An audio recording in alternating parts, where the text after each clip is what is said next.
Lift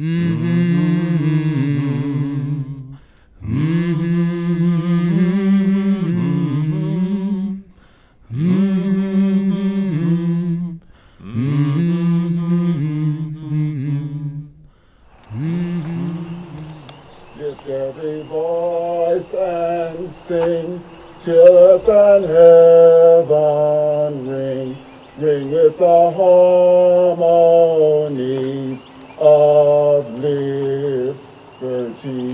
Let our rejoicing rise high as the listening skies. Let every sound loud as the rolling sea sing a song full of the faith that the God has taught us. Sing a song full of the hope that the present has brought us. Facing the rising sun of a new day begun. Let us march on till victory is won.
Springtime is the best time in the mountains.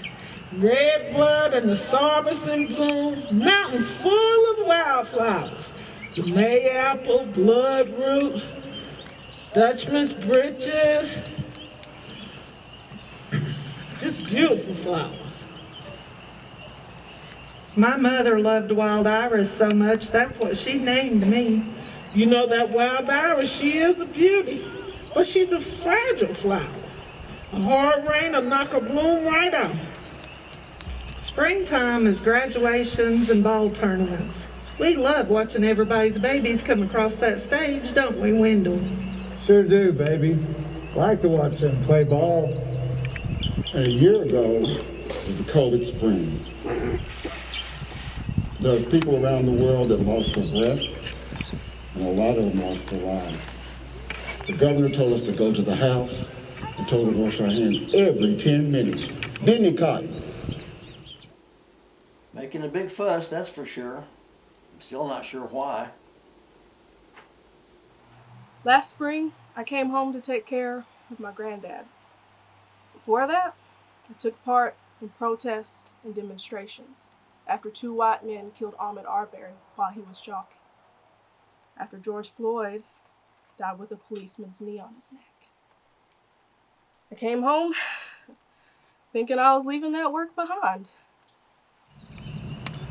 I don't know why she thought that, because she knows people around here fight for what they believe if they can help it. I can't breathe in this mask. You know, ever since all this COVID pandemic business, I've been eating a lot of my meals standing over the sink, rocking back and forth, staring out the window. Corn on the cob tastes best standing over the sink. Plus, you get dinner with a view, and you don't gotta dirty no dishes. My favorite dinner with a view is eating hot bar corn dogs late at night in the Double Quick parking lot. I know you wish I was kidding, but I ain't. You doing all right, Mama? Oh yeah, baby, I'm fine. I mean, your Aunt Bernice is driving me crazy. Yeah. I can't keep her at the house. And then your Uncle Cotton, well, he's a child, but I'm fine, baby, I'm fine. You know, you don't look like you're getting enough to eat. Why don't you come up here and let me fix you something? I'm good, Mama. You stay up there. Are you being safe, Mama? Yeah, baby, as careful as I know how. Where's your Aunt Bernice? She's at church, Mama. Now, there's a woman from her aunt's church. She come in the ER the other day. She is coughing, had a fever. It's obvious she had COVID. Doctor told her, ma'am, you got COVID. She told that doctor her preacher told her COVID ain't real, and then she just huffed it right on out of there. Not 5 minutes later, here come EMS in with the cops right behind him with this dude that said that he tried to kiss his snake, and it bit him on the nose. He is high as a kite and rough as a cob, and I guess he must have sideswiped 2 or 3 cars coming in, because they come out in force. Now, this one that come in, Lonus, he's good people. That one that's always with him, though, he gets right on my damn nerves.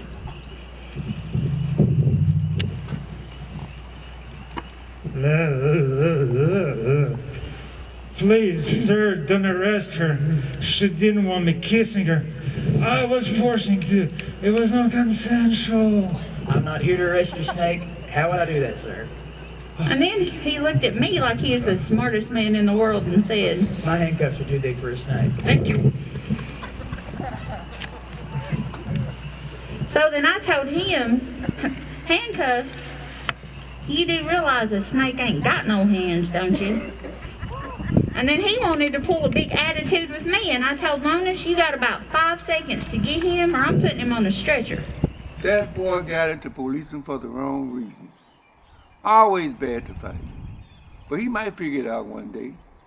That night him and Farrell got into it, he had a rough week. Lot of domestic violence. Lot of overdose. Always tough when a child dies. Anyway, that doesn't justify bad behavior. But he's one of those macho men who has a hard time admitting they're having trouble. Lord, Brett, bless his heart. Let's make him something. Now, me and Mama, we don't need to talk about police. You see, she had a policeman stalker about 2 years ago smash a buggy into her hip at the Mega Mart. She lost her job over that. But because he had friends in the courthouse, he got away with all of it. And then we had another one who had anger management issues until he finally got transferred down to Georgia somewhere. Personally, I feel safe when cops aren't around. Now, they copped him too that killed your papa. Now, don't you forget that. Yes, Mama. You see, when my grandfather was shot, the sheriff caught the ones who did it by that weekend. And I always felt like it was because my family was friends with his family. You know how it is. But if we hadn't been, who knows? Who knows if they would have even caught him? But when I try to bring up funding for the police or all the other bad things Mama knows has happened, she won't hear it. A few bad apples will ruin a whole barrel. Now you come over here. I got you these chicken and dumplings. I got you one for you. And then here's this other for that poor policeman. Do I? Mama. Yeah.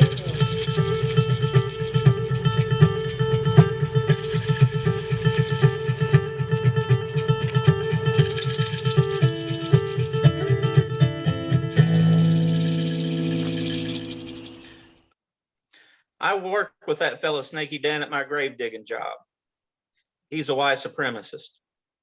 Not a Facebook white supremacist, but fresh out of prison, honky tattooed on his neck, rebel flag half sleeve on one arm, and the Nazi swastika and eagle on the other arm, white supremacist. The real deal. We don't talk about any of those things. Don't talk about much of nothing, really. And then one day while we were working, I looked at him and I said, "Hey, Danny, are you still hardcore racist?" He looked up at me and said, "No." And I asked him about those tattoos he had. And he told me he got them in prison, first time he went in. He said the white supremacists in there were the ones that looked out for him, that protected him, and that kept him safe.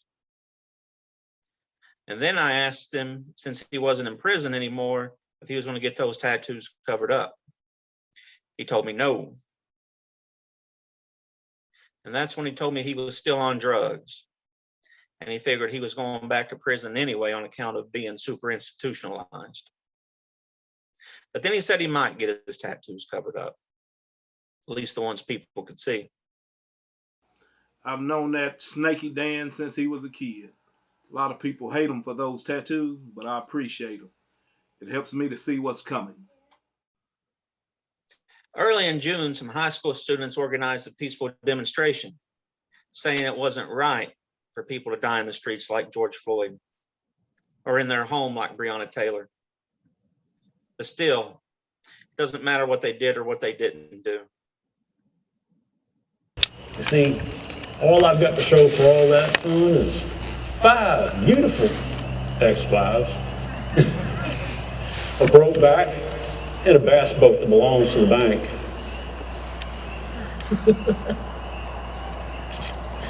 You see that Hank over there? I always thought he was so pretty.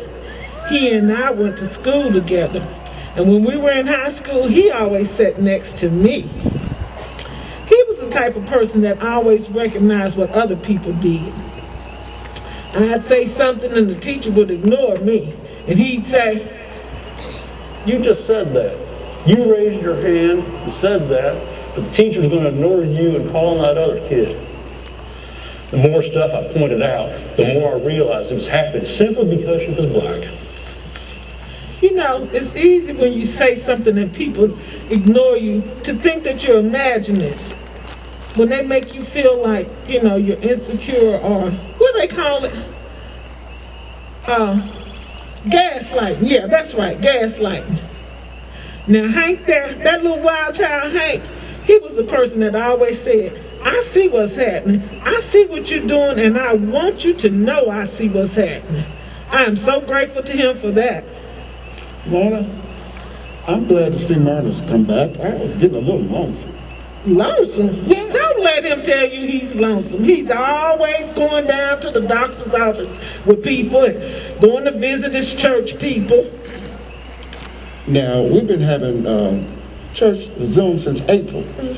And, you know, we always get together, but we keeping people safe, you know. But doesn't that mask smother you, though? Lena, you know what I noticed? People fellowship more with this mask on. It grieves me that some church people thought they had to prove their faith by saying COVID is not real. And on top of that, 2020 was an election year. And that was a virus in itself.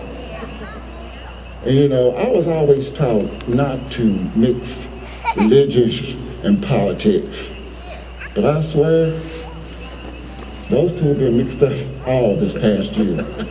That 2016 election was the one for me. I didn't know if I wanted to run or if I felt invisible.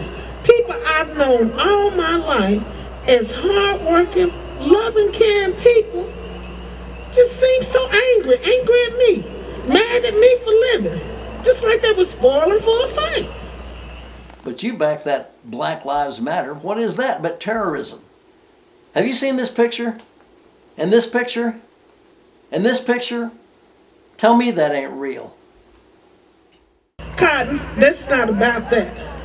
It's about us, feeling like we can't breathe, like we can't live where we want to, like we're invisible, just feeling afraid to walk across town, scared to go to a store, scared to be caught on the wrong side of town. Oh, buddy, I can relate to that.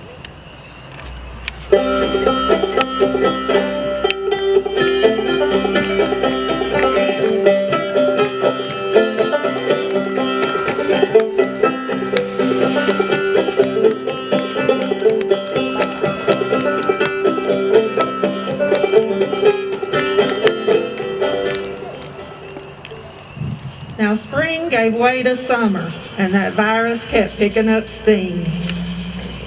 Boys, summertime is the best time in the mountains.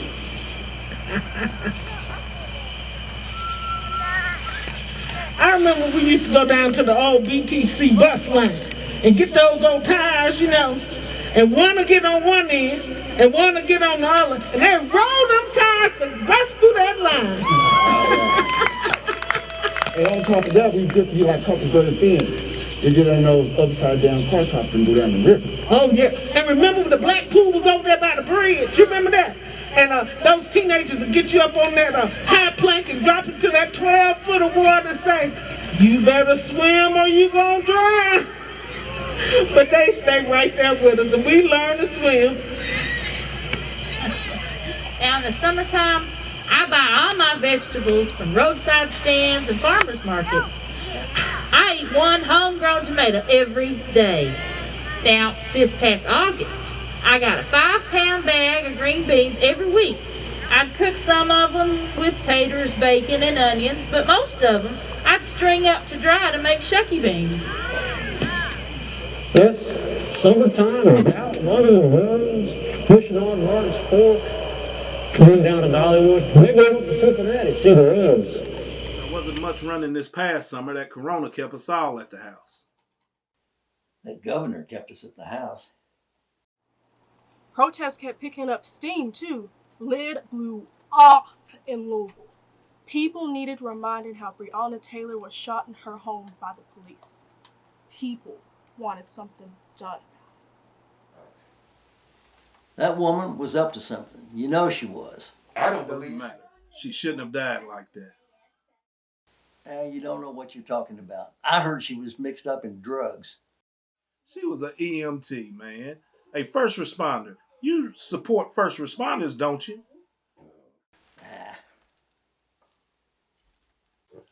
Up to something. Breonna Taylor was up to something. That's what that man says every time a black person is killed. Says Tamir Rice was up to something when he was killed in the park with a toy gun.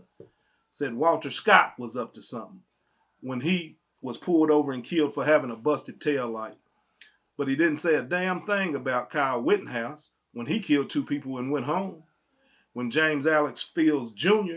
ran over and killed Heather Heyer in Charlottesville.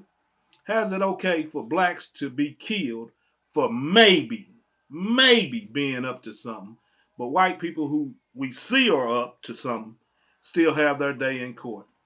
But I didn't say that to him. I put myself on mute. Why in the hell did I do that?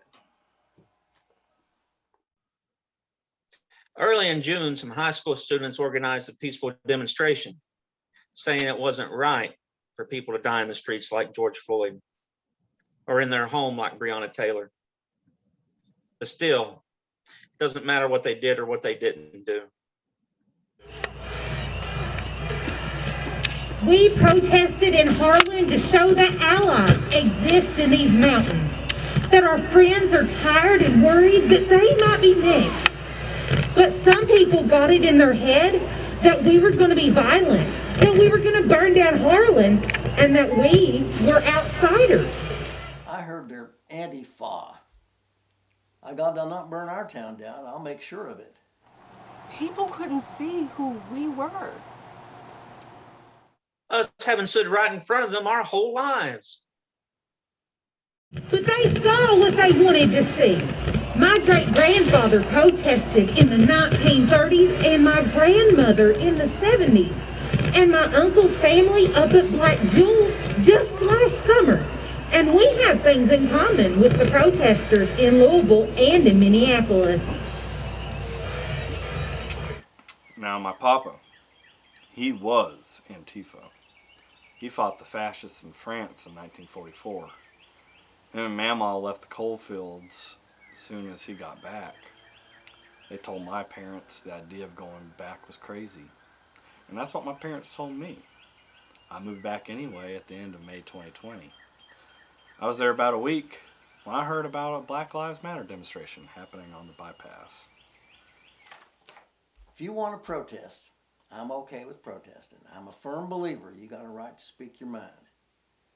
But you go to messing with my property, with my family, and you're taking it a step further, and that's where the evil comes out in me.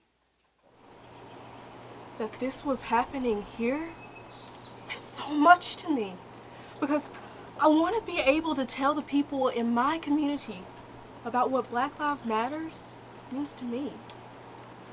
But I'm very aware that if I do, at a certain point, I become a target. Everyone in my family becomes a target.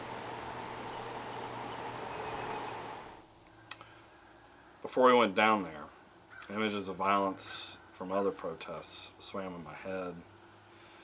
The idea of police cracking the back of my head with their batons scared me stiff. But I told my partner I thought that we needed to go down there. And I did what I'd seen all the other protesters do on the internet. I put on a handkerchief, turned off face recognition and location tracking on my phone, and then we headed for the huddle house.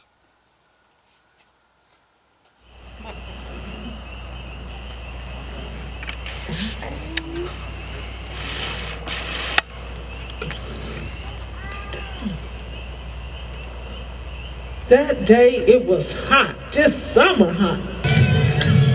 And when I got down there, I decided I was going to go up on that back parking lot above the huddle house, and I was going to observe, and I got between these vehicles, some trucks, and I noticed that these people were armed and looking out, and they didn't look too friendly, and I thought, I think I'm in the wrong place. So I went down there where preacher was. Behind us marched from the huddle house parking lot to the bypass. A boy held a sign saying Terry Rice was killed when he was 12. I was 13.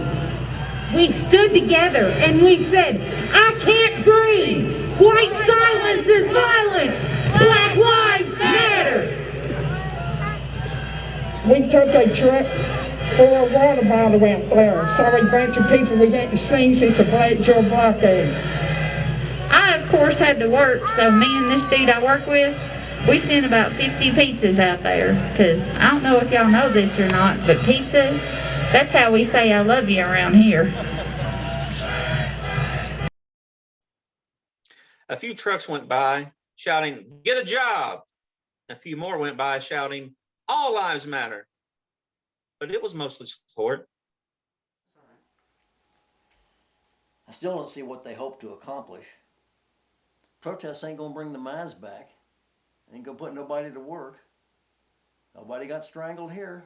Nobody got shot in their sleep. Now, the protesters' parents, they were in chairs sitting in the shade of the huddle house.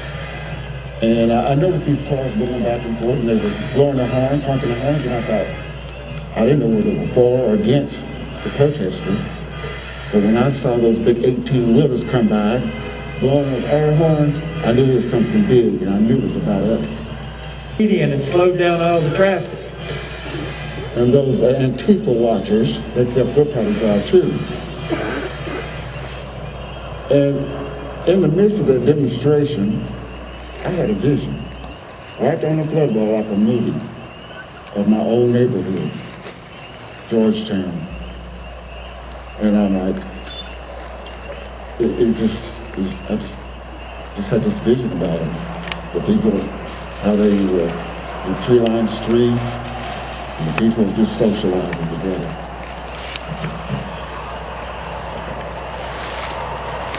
Pop used to live in Georgetown, which isn't there anymore. Well, yeah, I lived in Georgetown. When I was a kid, I walked a mile from Georgetown to the Rosenwald School, the black school. And in walking there, we would encounter the white kids going the other way, going to the white school, Harlan High School. We walked by, you know, as kids do, we push one, they shove us, but, you know, really nothing happened that was of any significance. But I remember when I was in the 9th grade at Roosevelt, we had been there 1 week, and on Friday they said, we're going down to the white school Monday. And I said, okay, so we got up Monday morning and we went down there, and there was no orientation, nobody greeted us. We were just out there, and that's how I was introduced to integration. I used to live in Lynch. Me and the guys go to Georgetown.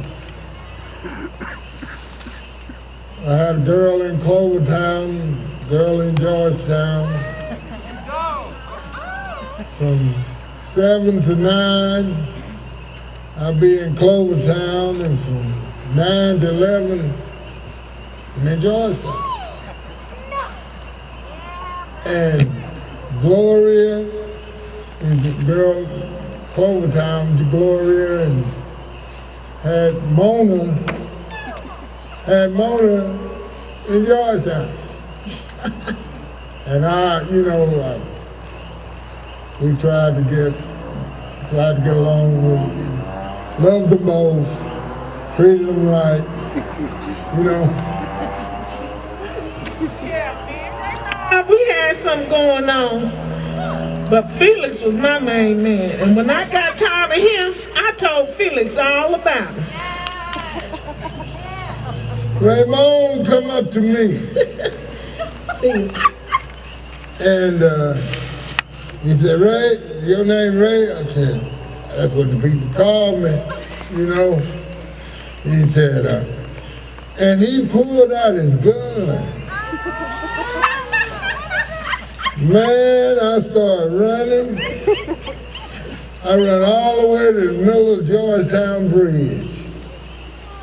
Man, he shot at me, I ducked. Nah, he missed me out. I went back, I started to go, he moved to Detroit.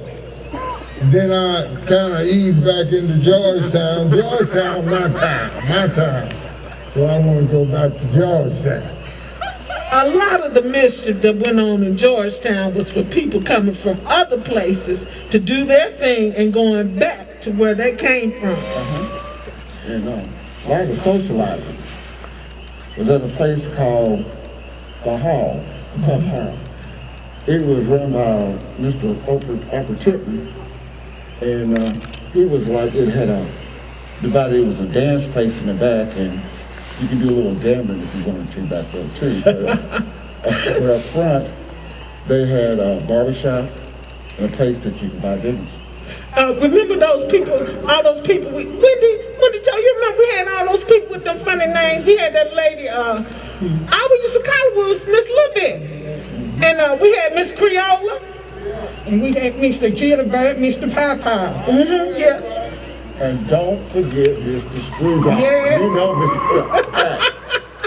When that coal train come down through Georgetown, he'd get up on those train cars and he'd throw that loads of coal back over the ditch line for us, you know. We'd be warm that night. Take it back. And I remember my mama's house burned down. We moved from there to that alley, Chicken Shack Alley. That's what they used to call it, Chicken Shack Alley. And it was a white lady that lived back there that had a storefront, and she had an apartment building back there. And the blacks and the whites were socialized together. We was together in Georgetown. But now when you left Georgetown, it was a whole different world. I was raised in Georgetown, one of 14 kids. I've been a police officer here for 19 years. One of the first and sometimes only black police officers. It's not been a gravy train, but I've tried to be good police. Try to do the right thing. My mother, she was an activist here. She tried to protect her community, tried to save it. Because of her, I know I can stand alone. Oh man, as a youngster, I couldn't wait until I got old enough to hang out in Georgetown. I mean, I grew up on the stories of folks that migrated to Detroit, Chicago, Philadelphia, Cincinnati, and they come home every payday just to party in Georgetown. But I didn't quite make it. By the time I got old enough, Georgetown was gone. Pop, tell them why Georgetown isn't there anymore. Baby, I got to go see a man about a dog. Come back at 5 o'clock and I'll tell you. Now, these protesters, I don't have no problem with that. But these youngsters didn't invent protesting. These youngsters' story is not being told. Mm-hmm. You know, I made it all right in the town, and then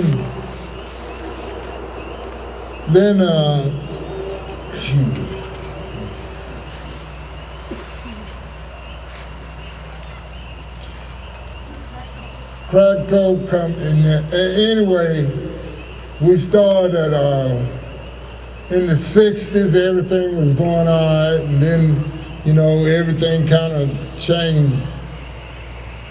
Harlan that day. At the demonstration, I found a community that was all the contradictions I had inside of myself. I thought I was going to die that day because all the echo chambers on social media made me believe that narrative. That day made me realize I had to quit listening to voices that say this is how things work, because things don't always work the way that we're told that they do.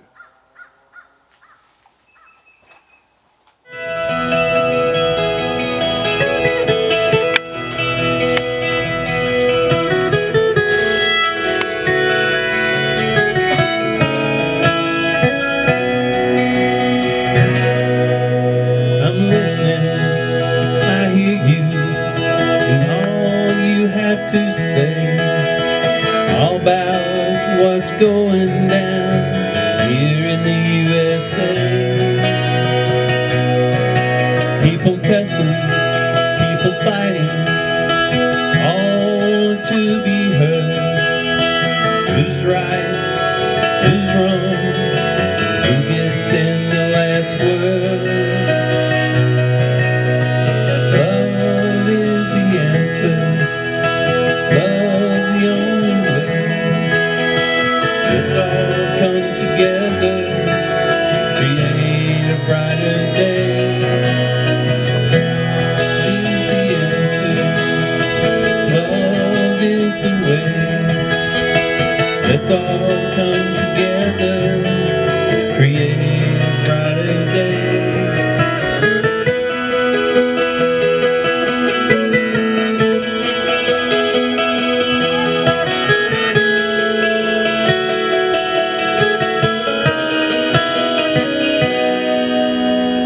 What about the children?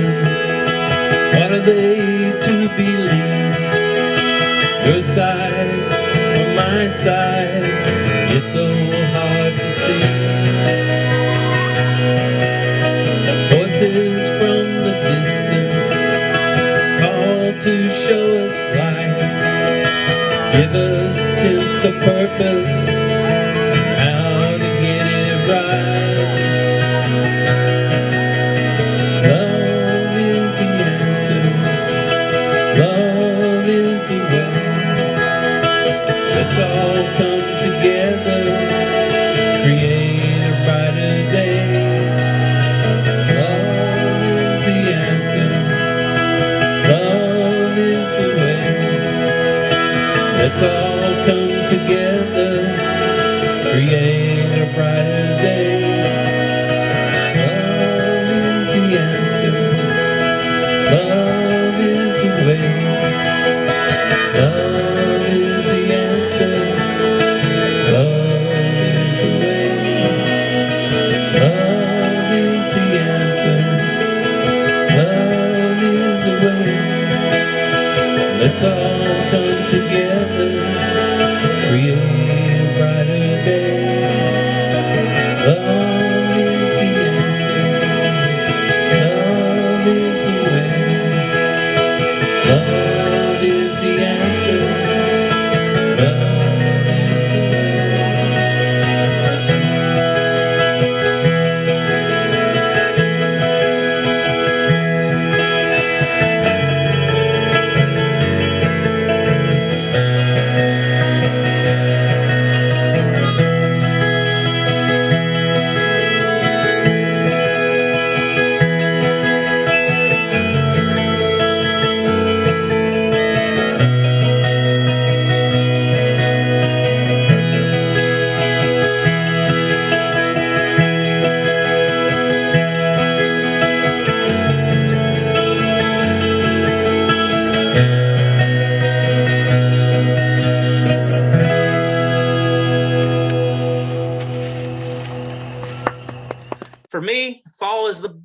time in the mountains. I love ginseng hunting.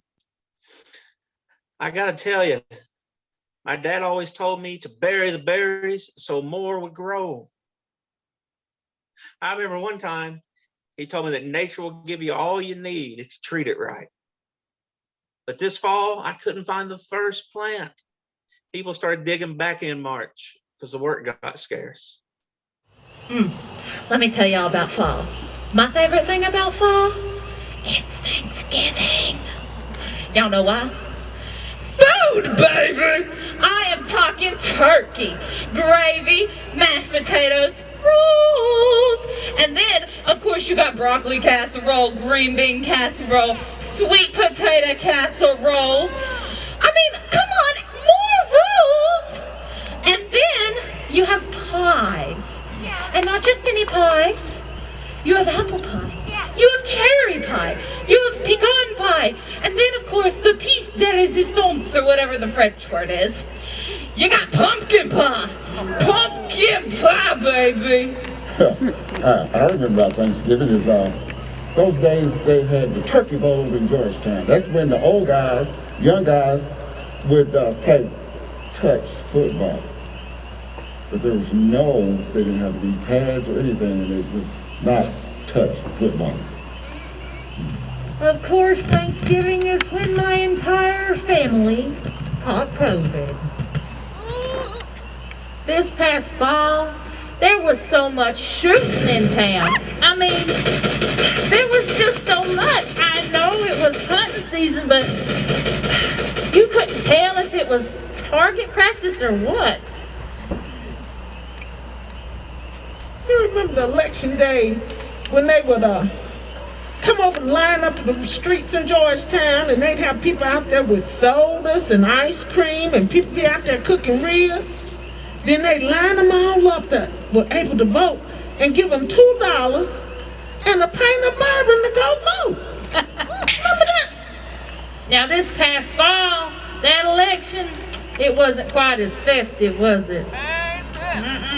Lord, my girlfriend, we ain't got to talk about it. She don't think like the rest of us do. She wouldn't know the truth, she'd come up bit her ass. You know, my preacher says that the truth will stand when the world is on fire. Lena's girl had the nerve to come up here at Thanksgiving. I'd been mad at her since June when she invited my kids to that damn Black Lives Matter rally. I told her if she ever did anything like that again, I'd kill her. Cotton, I do not know why you have to act like that. I swear to God, I do not. Now, after the demonstration, I broke up with Gunner. Yeah! But 5 months later, I'm still living with him. My grandma wants me to come live with her, but I know I can't. She says, why don't you just live with me? But Grandma, I can't stock the aisles of the dollar store from your couch. But I wish I could. These aisles are closing in on me. People treat me like I'm not a person, like I'm invisible. There was this one lady came in. She had just got from the ER. She had been diagnosed with the Rona. She was in there. She wouldn't wear a mask. She was coughing. She was fighting to breathe. And I couldn't check her out fast enough. I don't know if I could live with myself if I packed this home to my mama. Now, I don't love Gunner anymore, but he doesn't deserve to die either. You know, that COVID ran through my sister Bernice's church. And that woman that Dolly's talking about, she goes to my sister Bernice's church. Her name is Vita. It is so good to be in the house of the Lord tonight. It's so good to have Sister Bernice with us. What an anointed voice she has. Thank you, Lord. Thank you, Jesus. Hallelujah. She's not scared of this COVID thing. I'm not scared of this COVID thing. Are you scared of that COVID thing? The women up by Holler are scared to death. I saw one spraying her receipt with Lysol. I don't need no Lysol. I have Jesus as my protector. I don't need Germ-X. He comes right on time, don't he? If people would believe in God like they believe in COVID, that it's in the air, the world would be a better place. We must pray, saints, we must pray.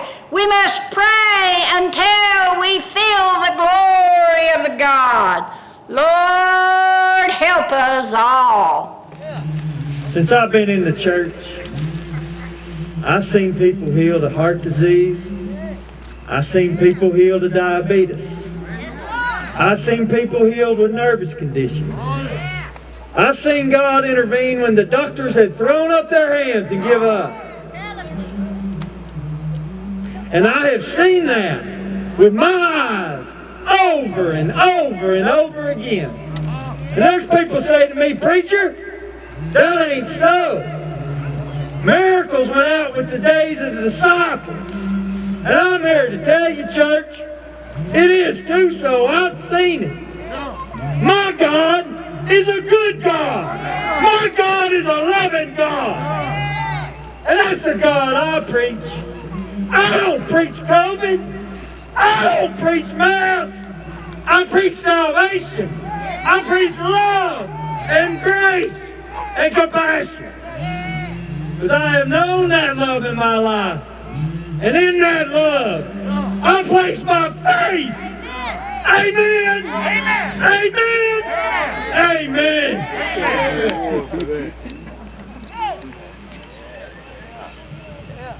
Now, I'm not going to say if I think COVID's real or not.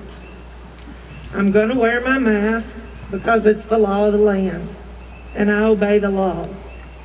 It's not going to hurt anybody to wear a mask, even if it's not real. Who knows what's real anymore? Who knows if COVID's real? Who knows if the news is real? I don't know what's real anymore. But I can't say none of this to Bernice because she'll want me to go down front and pray. And I don't want to go down there. Maybe if we've got good singers, I'd go down, but if they're not wearing masks, I don't want to go. Now, I'm not scared, but I'm cautious. This world is a mystery. Some parts are real, like when the Holy Spirit moves in me. But other parts, I just don't know.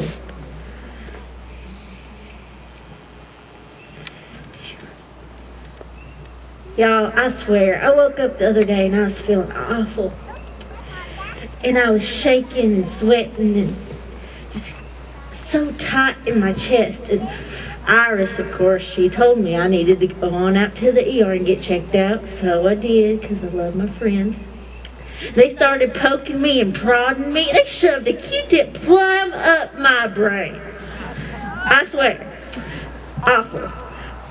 And the doctor came back in there and he told me that I had the COVID. And I looked at him, because I am a woman of faith, and I told him that there ain't no such thing as this COVID nonsense. And all of the stuff going on in the world right now is because people need to get right with God. And if people would just pray, then all of this would go away. When the Lord first blessed me to start a church of my own, that woman right there, Bernice, she was one of the first ones to come with me. Now, she's got the touch of God like nobody I've ever seen. My uncle got his back burned up in a fire. Whole back covered 2nd, 3rd degree burns. He called Bernice, and she blew the fire right out of them burns. I seen her cast 7 demons out of a 13-year-old boy plumb full of the devil. That woman could pray a hole through heaven. And I believe that whatever this is ailing her, if it's God's will, she'll put a whipping on it. Amen. Amen. Amen. When my baby sister, Bernice, got sick real bad with that COVID. She wouldn't let me take care of her. She let them women at that church take care of her. Because she said my faith wasn't strong enough to take care of her. And that stressed me out so bad. But then Iris told me about this cooking club she got in on and said they meet over something called the Zoom. Mama? Yes, baby. There's a bear out my window. What? Oh, yeah, I know that bear, baby. He's been going up and down this creek visiting everybody's house. I think he's running for magistrate. He gonna eat me? Friendly bear?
Now, we've been working our way through Ronnie Lundy's victuals. Last week we made pepperoni rolls. I don't have no lard. Is it okay to use butter? It's better with lard, but you can use butter. Trust in the Lord, honey. Honey, I got all the vegetables in my pan. It's cooking. What do you mean? What do you want me to do now? Didn't you read the recipe? You know, I never follow the recipe. Well, that's your problem. Let me just get this out of here. Here, would you clean that up, please? Oh, no, wait. You can't just leave it like that. Wash that out. The bigger the mess you make, the better it's going to be. Oh, wash that out. You know how to do that.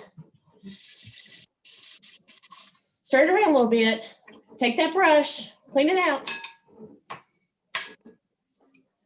There you go. That looks pretty good. Okay. Where's the cheese in this recipe? I don't see any cheese. I don't know about you all. We got a ton over here. Kyle's been cutting the cheese all night.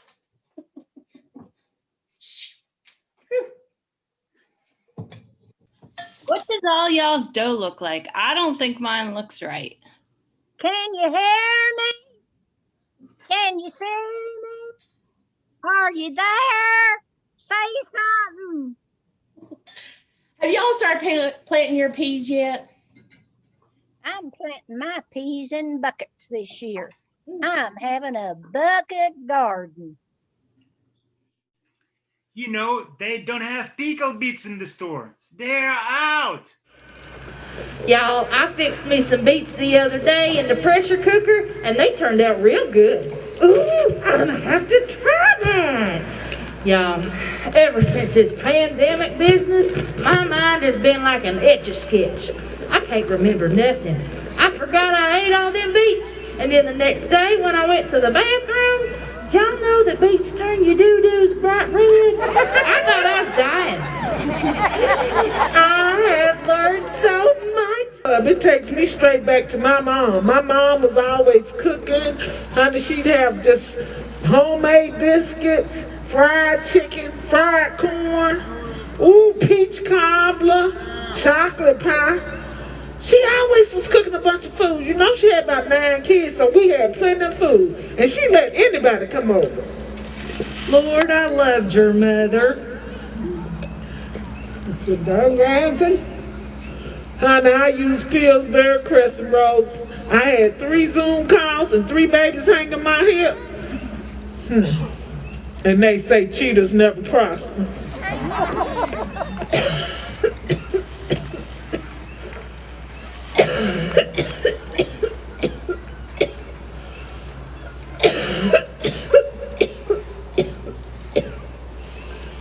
Right after the election, I came home from work one day and I found a note that Iris had left for me. It said her coughing had got worse and she'd gone to the emergency room. Before I could get out the door, she came in and she said, Well, they say I got COVID. Iris, you need to stay home. It's okay. Bernice is going to come take care of me. Honey, Bernice is sicker than you are. No, Bernice is better, and that had restored my faith. Now, once we found out that Iris also had the COVID, we got proactive about it, you know. Did her just like my granny used to do us. I got one of them steam vaporizers and the good Vicks Vapor Rub, the name brand kind. And we rubbed it on her little feet, and I popped her little socks on over top of it. And I touched her little forehead, and I swear, y'all, it was hotter than a stove eye. And we started praying and singing, asking the Lord to move that good healing energy over top of her. If it be His will, you know, we put it in God's hands. That night, Iris was coughing so much, I had to go to the basement so I could get some sleep because I had to work the next day. When I got up and went upstairs, she told me she thought she was feeling better and be all right if I went on to work. And we texted back and forth several times during the day. You know, I was checking on her. When I got home, I found her laying in the floor, barely breathing. And I got her in the car and I took her to the emergency room. And they took her back. And they come back and they told me they put her on a ventilator and they gave her all kinds of drugs and I couldn't go back there. And she died the next day, all by herself back there. People, I don't know what to do. I need y'all to pray for me. Really. I need you to pray for me. I've been having some bad thoughts.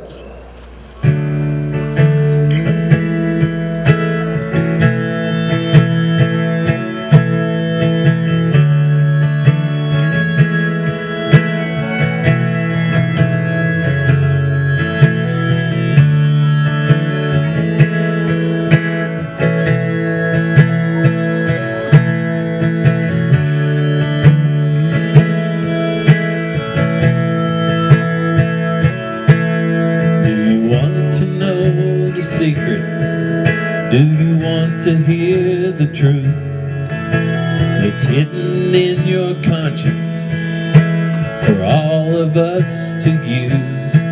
It's not precious coins or diamonds or some commodity. It's in your ear, it's on your tongue for all of us to see.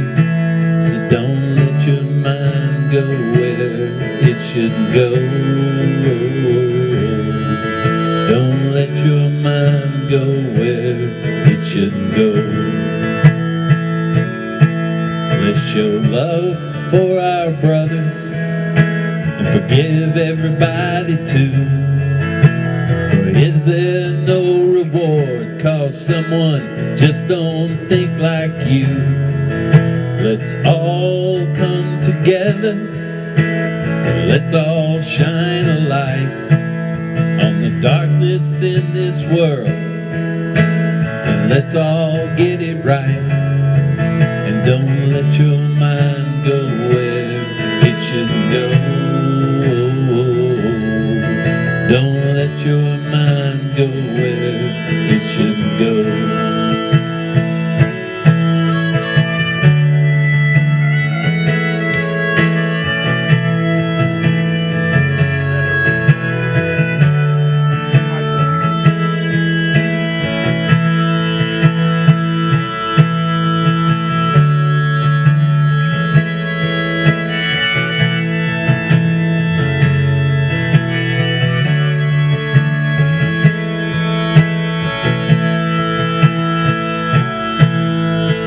Now you know the secret, and now you know the plan, 'cause the future of us all indeed lies in our own hands. We can focus on tomorrow and listen to the call, or strike out in anger and become a wrecking ball. So don't let your mind go where it shouldn't go. Don't let your mind go where it shouldn't go. Don't let your mind go where it shouldn't go. Don't let your mind go where it shouldn't go.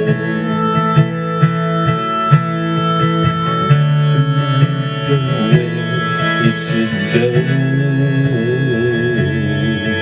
Don't let your mind go where it shouldn't go.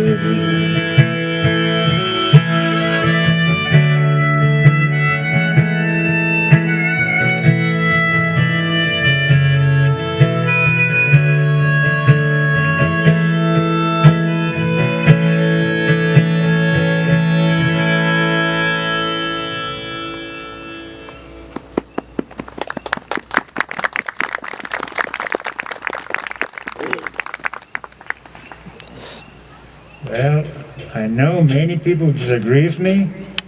Well, but winter time is the best time in the mountains. Wow.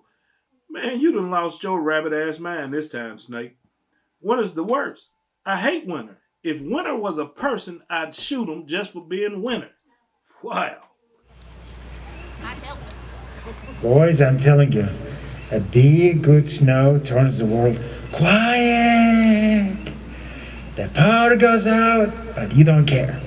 Because you have a wood stove and a pile of firewood, you light it up, get out guitar, play a little something. Well, you might hear a wheeled truck spinning somewhere on top of the hill. Well, what you do, you bundle up, get a chain in the back of your truck, and go help them get out of the ditch on the top of the hill. Oh yeah. Then you bring them home, make them coffee, while your socks dry. Let the dogs in the house, and the cats. Ain't anything nicer. Well, if you're ready for it. Oh, it's...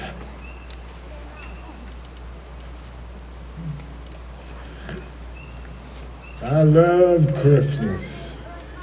Oh, you know what I love? Snow cream. The real kind, made with a can of sweetened condensed milk. Valentine's Day comes in winter. This winter was rough, though. A lot of death. Dr. Carolyn Sunday, a lot of others. This winter was scary. I'm so grieved. I hate it so that we lost Iris. Hey, Bart, I haven't seen you since the rally. Yeah, how's it going with that? Still raising money for the bail fund in Louisville. Still sending support to protesters. We miss you. That's great. I hope it works out for you all. I'm behind you 1,000%. Y'all? We're y'all now? I don't mean it like that. It's just, I feel kind of wrong trying to lead it and be in it as a white person. This is something that should be black-led and black-owned. I'm not trying to steal black people's thunder. Don't do it for black people. Do it for yourselves. Talk to your own, like your buddy Snaky Dan. Hey, he's doing better. Since I got him to talk about his tattoos, he's been a lot more open, a lot more talkative. He told me how in high school, his junior year was the best year of his life. How he was on the basketball team and how he had a girlfriend. But then he got on drugs and went to jail. And he's been back and forth between jail and rehab ever since. But he's still working with me at the graveyard and still trying to get clean. Don't get me wrong. He's got to be held accountable for being a racist. But even the worst person in the world is still a person. I think you got to support people where you can. Not in being a white supremacist, but in trying to get clean. I think it's good to humanize people, or at least not push them so far away that they go down their own rabbit hole. That man sounds like what my daddy called a Mississippi white mouth mute.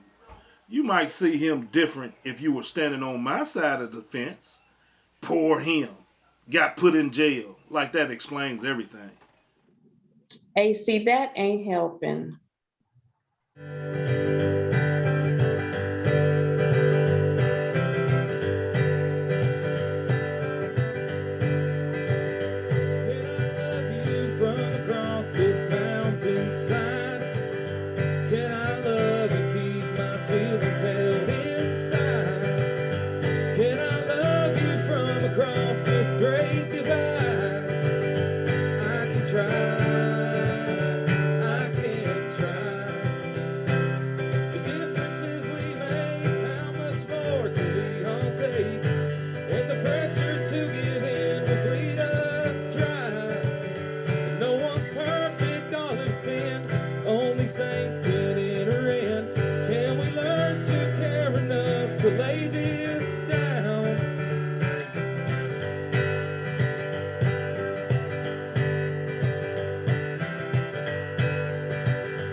Can I tell you how I'm feeling through this screen?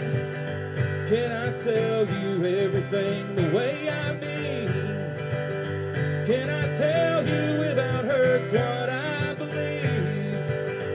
I can try, I can try. The differences we make, how much more can we all take? And the pressure to give in will bleed us dry. No one's perfect, all have sinned. Only saints can enter in. Can we learn to care enough to lay this down? And the news today, it finds a way to divide us. With talk of hate, heated debates will try us. When all that we have known falls behind us, will we love?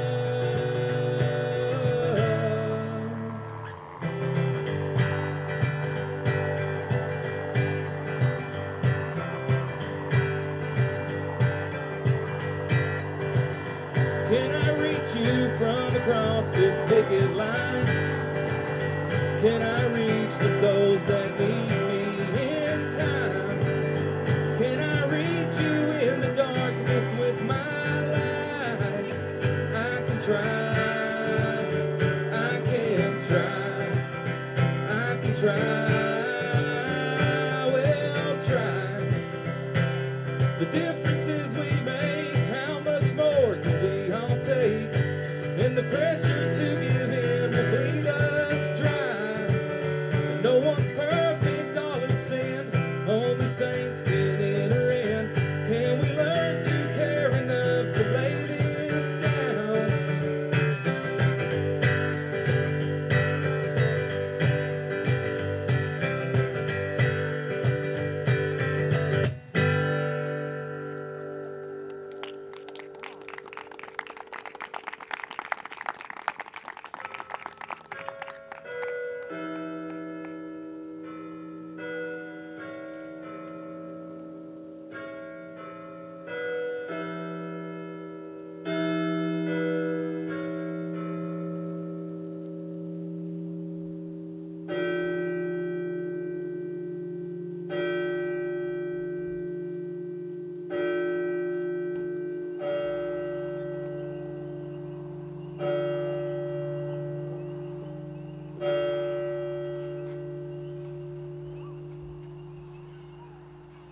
Y'all ready to talk about Georgetown? Yeah. When they built the bypass, they were going to put the fill dirt from the cut through in Georgetown. Raise Georgetown up out of the floodplain. Then they were going to build all kinds of stuff over there. So they started trying to clear everybody out. First they tried to buy people's houses. Then they tried to condemn them. That was a shame. They didn't have nowhere to go. A lot of people left, afraid they were going to lose their house. A lot of people moved up to the new projects in Fairview. Didn't nobody want to go to no projects. Then the people start forming a committee to sue the city and trying to stop them from condemning their homes. And then they said that they were going to sue the landlords because they wasn't putting as much money into the Georgetown community as they had in other communities, which was making it be run down. Then the landlord said they weren't going to do nothing because they was going to take the property anyway. People just disappeared. And my grandmother said she was not going to move up in those properties, so they didn't have back doors. And she was not going to live in a place that didn't have back doors. Yeah. They just act like we was in this, but they didn't even ask us what we want. They just washed their hands of Georgetown. I tell you what they did, they said, well, if they don't want to do the plan we gave them, they said, we'll just let them sit there and we'll let Yankee take the school. You remember? Yeah. 77, flood. Yeah. Flood hit. There was no more talk about revitalizing Georgetown after that. Wash their hands of us. That's what they said. Just like we was a coronavirus. That kind of history doesn't get taught in schools. Not in Black History Month, not ever. We get raised to know there are always holes in the story. Those black holes can fill up with anger.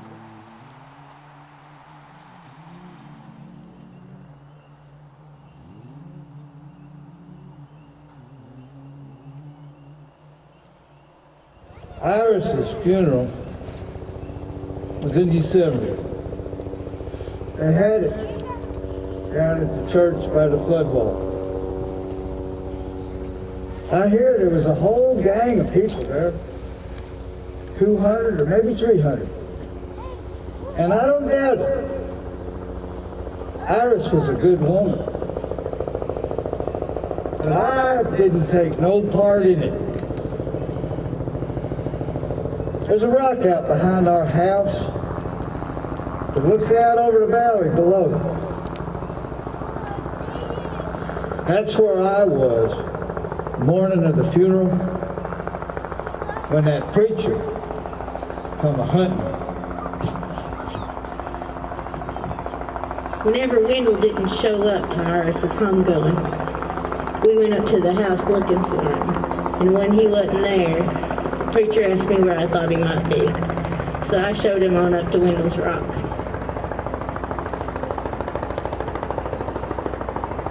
Wendell, honey, we sure would love to see you down there at the service if you was a mind to come. We thought the world of Iris, and I know you did too. And I know she wants you to be there, Wendell. That flew all over me. That man thinking he would know what my Iris would want. But I told myself I wasn't talking to that man. I just got up off the rock and started walking away. It'd about have to be the devil keep a man from his own wife's funeral. How many of you reckon's gonna be wearing masks down there at your house of worship today? That's what I thought. I swear to God, I never would have thought an epidemic would change the way we treat each other. I'll say it right. I would have thought it would have brought us closer together. You know, love your neighbor as yourself. But this thing is tearing us apart. It's destroying us. And politics in the pulpit is as much to do with it as anything. Wendell, you best not let the tempter steal your mind and your grief, son. Preacher, you need to go. No, you need to pray. Preacher, I'll tell you who I want to pray with. I want to pray with Iris. I want to pray with my wife. You see that rock? That's where we took our prayers together. That's where we bent our knee. When it got dark, we didn't know what way to go. We prayed there together. Asked God for guidance. We prayed there when I got a job offer to go to Knoxville. We felt led to stay. That's where we prayed for peace when we lost the baby. And that's when we prayed when she felt led to leave our church and join yours. And I told her, you've got to follow where God leads. You've got to listen to that voice in your heart. He will guide us, Wendell, if we'll just get still and She got guided, all right. She got guided right out of the good sense God gave her. Right down into her grave. Wendell, honey. Bernice, just take this man away.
live with snakes and not get bit? Some say, just don't go where snakes go. That works if you know a snake's a snake. But sometimes a snake ain't a snake all the time. Sometimes you don't know it's a snake until you get bit. Some say, just ignore a snake. Just walk away. That makes sense. Unless the snake's your sister, or your boss, or he's been your best friend since you were just kids. That's a lot of ignoring.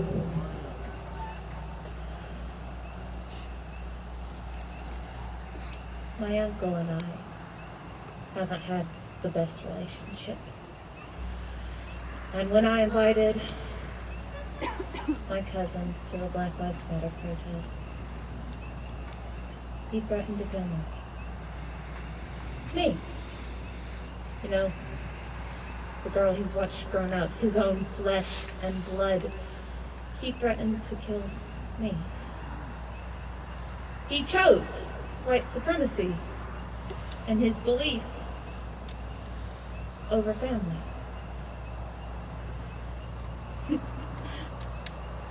And when I asked him, I said, can we talk about this? My Aunt Bernice jumped in and said, why you gotta keep stirring up the pot?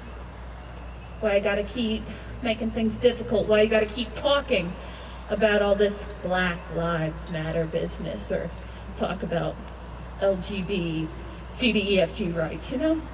Why do you have to talk about it? Because, you see, and it's something that I believe in, something that I'm passionate in, and I bring it up, it's just another thing I do wrong. My Aunt Bernice and I love her.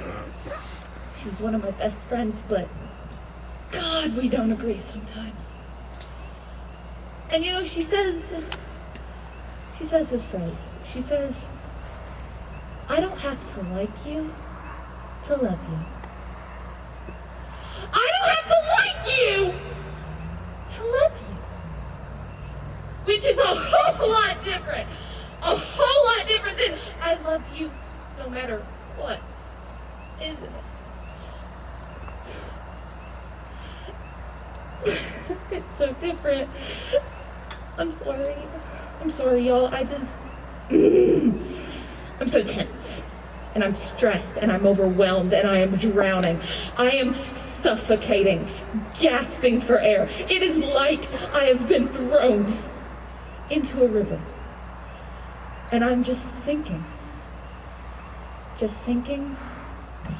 under the weight of everybody's expectations. So every year at our church, we would have a homecoming celebration. It was kind of like a birthday celebration for our church. And the older people would come, and then young people would come, and they would share stories about how they reminisced of how the church was in their childhood. And it was so much fun that I was going to throw one, since we haven't had one since 2016. And then the election happened, you know, and things just changed. And I started getting phone calls and letters saying that they weren't coming because they felt like they weren't welcomed back into the church or even to our hometown. And it hurt me. It broke my heart.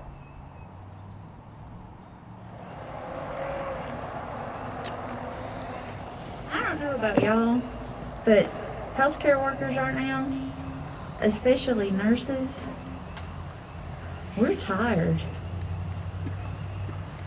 We're sad, and we're tired, and we're honestly a little bit angry. When all of this first started, we were terrified. We didn't know what this disease was. We didn't know how it was transmitted, and we sure didn't know how in the world we were supposed to treat it. It was going into work every single day, afraid that you were going to get infected and that then you'd bring it home. Systems that were supposed to be in place were failing, one right after another, after another, after another. Hospitals never had enough anything. There were never enough gloves, beds, masks. But you went in anyway. You went in every day in a mask that's supposed to be worn one time and threw away, and you wore it until it fell off your face. And you didn't go home. Some people moved into motels. Some people moved campers into their front yard just to protect their family. Personally, I haven't saw my parents face to face in about 1.5 years now. But we get up every single day and we go in there and we do our job.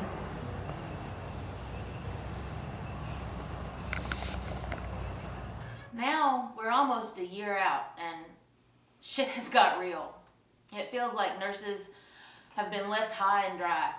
Hospitals still call us heroes, but most of them refuse to give us hazard pay. We are expected to go above and beyond with less staff, less support than we've ever had. Every shift is honestly overwhelming. And you're surrounded by the dead and the dying. They came out with a vaccine for COVID, but in a lot of places, come to find out, the administrators and the people who never have contact with the patients, they're getting to receive theirs first. And if that doesn't feel like a slap in the face, patient care ratios are straight out the window. Before the pandemic, you might have 2 critical care patients during your shift, and once you had those patients, you didn't get any more. Now, you can expect to have 3 or even 4 critical care patients and still be expected to take on more. If you ask for help, you're told there's not none. And if you complain, you're assured that everybody is doing the absolute best that they can, but rules are different now because it's COVID. But you know what? We're going to give you this pack of ink pens and we're going to give you some cold pizza because you're a hero. And in the meantime, people are dying. Nurses are dying. And you go in and you do the best that you can, and you're working so hard and you're trying to be everywhere at once, and you even take your own phone out and you let people FaceTime their family. Because you know it's the last time that they are ever going to see each other again. And every single time that you do it, it rips your heart right out of your chest. But you keep going and you do it again and again and again. A couple weeks ago, I got off of my 6 12-hour shift in a row, and I got home alone. And I sat down on the couch and took my shoes off, and y'all, I cried. I guess I cried for probably about 20 minutes. Sometimes all of that grief and all of that stress hits you, and it has to go somewhere, so I just cried. And then I decided I'd pull myself together, and Landon mentioned this cooking club on Zoom, so I thought, maybe I'll do that. But the phone rang, and it was work. Everybody had called in that night, and could I come in for just a few more minutes? Just a few minutes, and they'd even pay me extra. I went to put my shoes on, and I couldn't do it. I felt so alone and just so suffocated by everything that I didn't think I was going to be able to move. So you know what I did? I put my damn shoes on and I went to work. Being a nurse during COVID, it feels endless. There's an older couple lives up the way here. He walks up to work every morning and home every evening. I hadn't seen either one of them for a while. I didn't think much about it. It's normal, too normal, not to see people in the COVID days. But a neighbor called and said something wasn't right over there. And he went to check, The woman wouldn't let him in. I went over there. The husband had been dead, the coroner said, for at least 30 days. That woman had been sitting with him all those days, all by herself. Said she didn't have anyone to call. I don't feel that was her failure. For a person to feel that alone in the world, the failure is all on all of us. It's bad when you're alone in the world, don't have nobody to talk to. That's really a sad situation. My ex was horrible to me. He beat me and he cussed me. And he told me that no one else in the world would ever want me and how lucky I was that he let me stay. And one day I had to go to the church food pantry because he blew all of our money on God knows what. And I was in there and I just lost it in the canned goods. And along came Iris. And I swear, y'all, God's own angels in heaven could not have given me more comfort in that moment than that woman did. She asked me, she said, honey, what is wrong? And it all just came pouring out of me. And she started taking me to church with her. I started going every Wednesday and Sunday. I shedded that man, and I got lighter and lighter. Her and Wendell let me stay with them until I found a place. Iris meant the world to me, and I would have done anything for her. Anything. I was up at the Capitol back on January 6th, you know? It's one of my days, just after Christmas. It said, it was paying for buses and hotels, and all we had to do was get up to Lexington, and he'd take us there. I was thinking, hey, I'm still way off. Might as well. It sounds like fun. Sounds like it might be another sport. So I can go up there and twist them politicians' tails just a little bit. Things got kind of wild there, didn't they? Used to be what happened if a sport stayed at the sport. Used to be you didn't take pictures. Now everybody took themselves one of these things. And they like to post about every little thing of their lives. But anyway, if you see the FBI, you tell them I was with you, okay?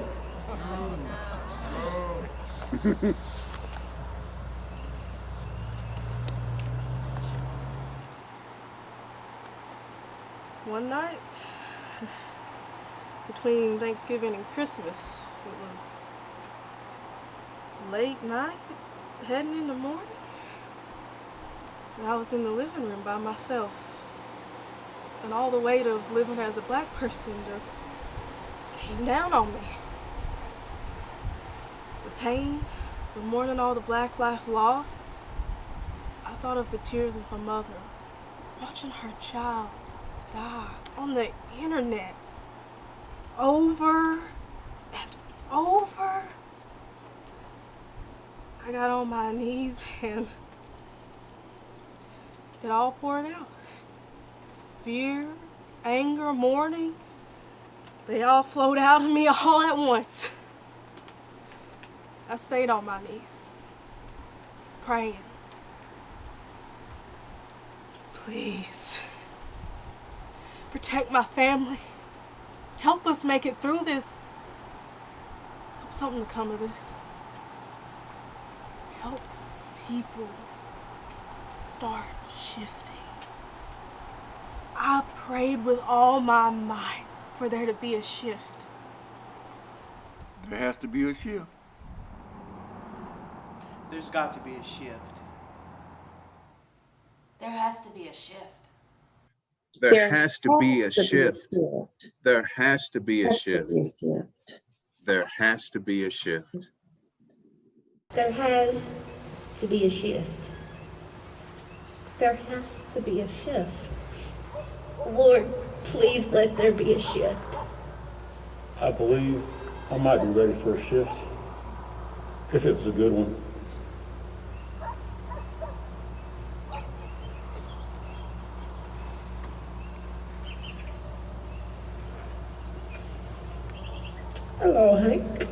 Hey, Mona. How you been keeping? Can't complain. Well, I could, but who's gonna listen? Hey, I heard you were in D.C. back in January. You go up to the Capitol? I was. Yeah, I sure was up there. Did Brenda go with you? No, we split the blanket just before Christmas. Well, I'm sorry to hear that. That's okay. Felicia and I went down to Gatlinburg last weekend and tied the knot. Well, congratulations. Thank you. And Mona, Yes. I didn't do that. I didn't do that to hurt anybody. I certainly didn't do that to hurt you. Don't you worry about it, baby. My mama taught me a long time ago, other people's hate is not my problem. I'm not who they think I am. I know my name. I guess there's a lot of hate on both sides. Have you had your vaccination? I got jabbed 3 weeks ago. Well, come on. You gonna be all right. You just keep on stepping. It's gonna be all right. The nerve of that man whispering in my ear. To hell with him.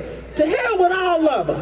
Acting like losing an election or storming the Capitol is the same thing as trying to get white people's feet off of black people's neck where it's been for 500 years.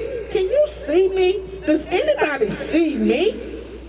Mona, I've never seen you like this. You didn't tell him none of that, Mona. Why didn't you tell him those things when you had the chance? You look at Lena's face and you tell me why. I can't be that angry black woman. What are you talking about, honey? You can tell me anything. Lena, that mask isn't the only thing that will smother a person. Can you see me, Lena? Do you understand where I'm coming from? Are you afraid of me now? No, I'm not afraid of you. I know you're not, but your family, that Cotton, he is, and that's what I've got to worry about. Mona, I'm sorry. Sorry for what? Mona, I'm sorry for being blind as a bat, for not seeing what you're going through, for not listening to what you're trying to tell me, for not putting in the work to be a better friend or a better ally, but I don't know what to do.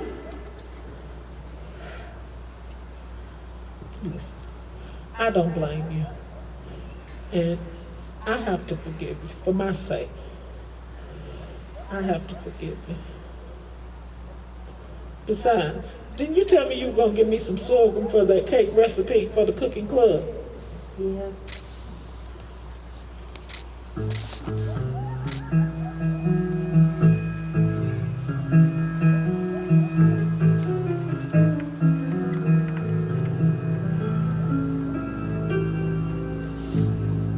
So, Vera, was it really that bad?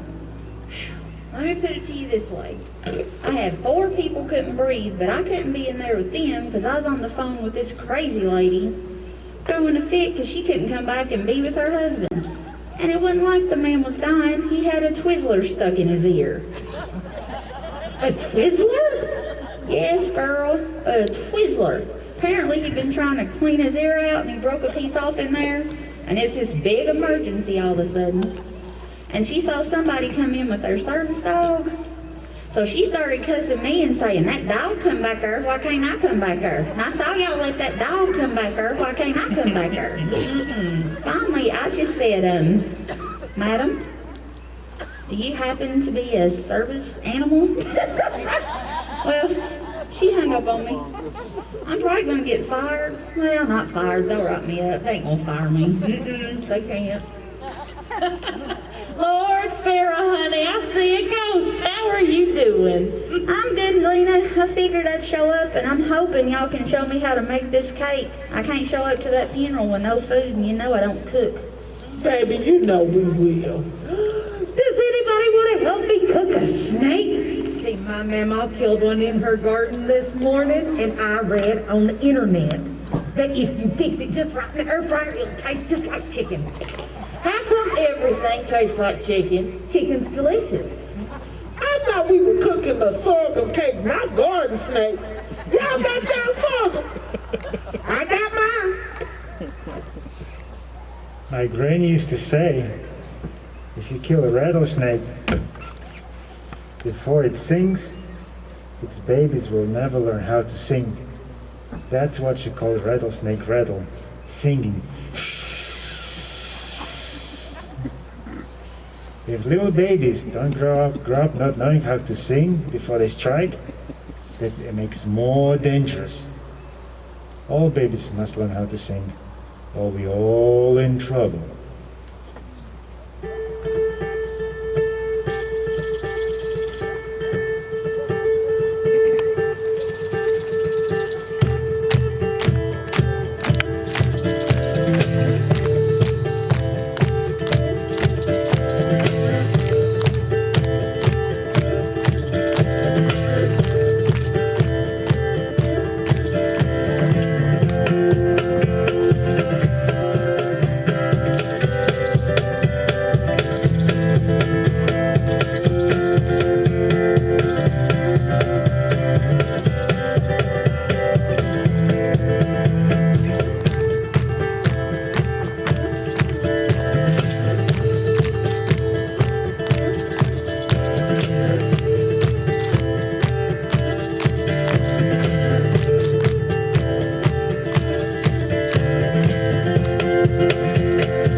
If you lose a parent, and it doesn't matter if you're a little kid or a little snake, it's a trauma.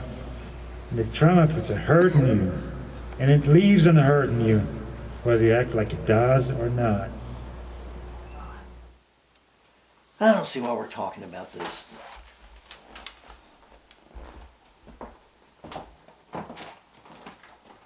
Look, in my work, I see so much evidence of trauma. Homes with physical, emotional, and sexual abuse.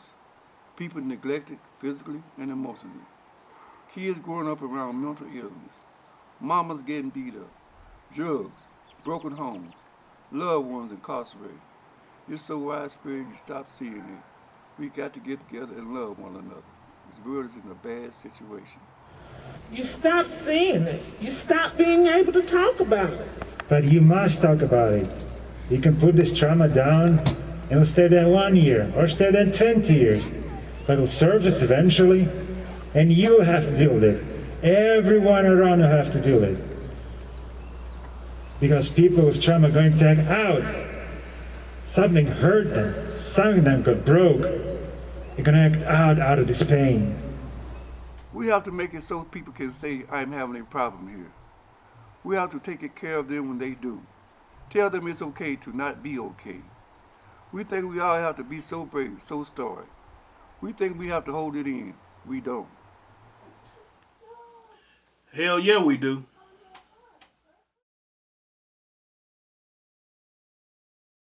Lena, I've heard about enough. Uncle Cotton, won't you hush?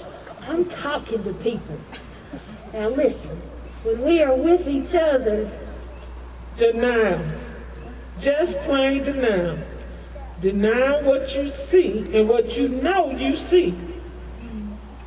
We gotta make them see us. We can't let them see us. They will crush us. Acting like you don't know what love is. What can I do to make you feel safe? now, what about when we are with each other? Denial. Nothing but denial. Deny what you know you see. We think we have to hold it in, but we don't. We can't. We gotta make them see us. Remember, Peter denied Christ 3 times. And remember, there's nobody so blind as a person who will not see. All closed eyes ain't sleeping and all goodbyes ain't gone. After Iris died, my sister Bernice went straight down. She died on Palm Sunday. And that just devastated my sweet baby daughter Brett.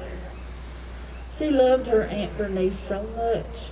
And they were so much alike. Neither one of them could stand to see anyone suffer.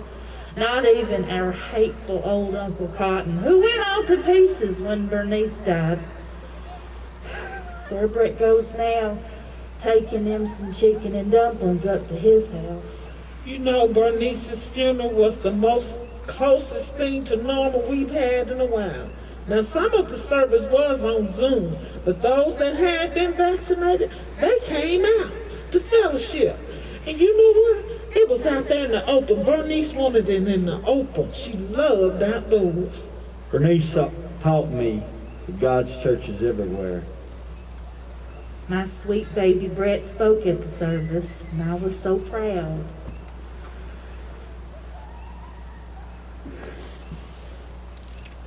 The Greek goddess of rainbows and messages. Her name is Iris. And I know my Aunt Bernice wouldn't want me talking about goddesses, but I think she would want me to call on Iris's name, as well as the name of the other saints. There was one time that I was very mad, and I was so angry with this place and I couldn't wait to leave that I went to Aunt Bernice's place. And there she was on the rocking chair in her front porch with Mona and Iris, and they were getting ready for decoration day. And they ignored me. Because they were talking about all the important things. Sinners, saints, backsliders. How that one fabric department and Megamart, it went downhill since that lady from Tennessee transferred over. The important things, you know, more important than me. But finally she looked at me and she said, "Baby, what's got your panties in a twist?" And so I told her. I told her how I was mad, how I was angry, how I couldn't wait to leave, get out, be free, how I was never coming back here. And she said, "Baby, put your fist up. Come on, y'all do it with me." She said, "Look at those angry knuckles. Look at those sharp, rigid knuckles. They look like nothing around here. They're filled with anger. But if you loosen them, if you soften them, if you spread them out and connect them, those knuckles, they look like that ridge line right over there. Purple Mountain Majesty." She said, "You aren't just from here. You can't leave here because you aren't just from here. You are here. And everywhere you go, you will be here because here ain't here without you." And that goes for everyone. Everyone that's ever lived here, everyone that ever will live here, everyone that has lived here. This place made you. So, Bernice Sampson, in all of your complicated and loving glory, I remember you. Papa, with your sternness and your still atmosphere of love and the care that you carried and all your wisdom, I remember you. Alandria Williams, for the strength you shared with us, I remember you.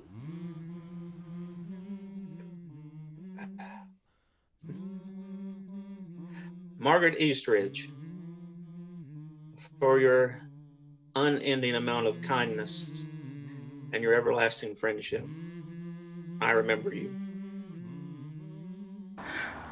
My dad, Robert Major, I miss you because of your gardening and your love that you gave to us. I remember you.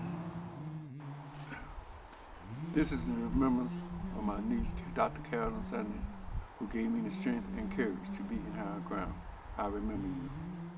My grandmother, Elizabeth Walker, you are my everything. You are the reason that I am the woman that I am today. I remember you. Mama Bear, sitting at your table, being part of your family. I remember you. London, Missouri Cottrell, my grandmother. You believed in me when no one else did. You was by my side. You supported me even when I was wrong. You chastised me, but you let me know that there would be better days ahead, and I remember you. For Papa and Guy, and Grandma and Grandpa Major, everything that you did for me and my parents and my sister, I remember you. He meet me on Marcus, remember Marcus Fields. Michael Corston, I remember you. My dear Aunt Elsie Asher, I remember you. Sharon K. Bryant, you were my last aunt before COVID took you. I remember you. And when my pop was tired of looking at your face and ready for you to go back where you came from, he'd always say, "Here, let me fix your light when you're halfway home." My daddy would say the same thing. And then he'd say, let me know when you get there. Because I miss you already.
Let it shine.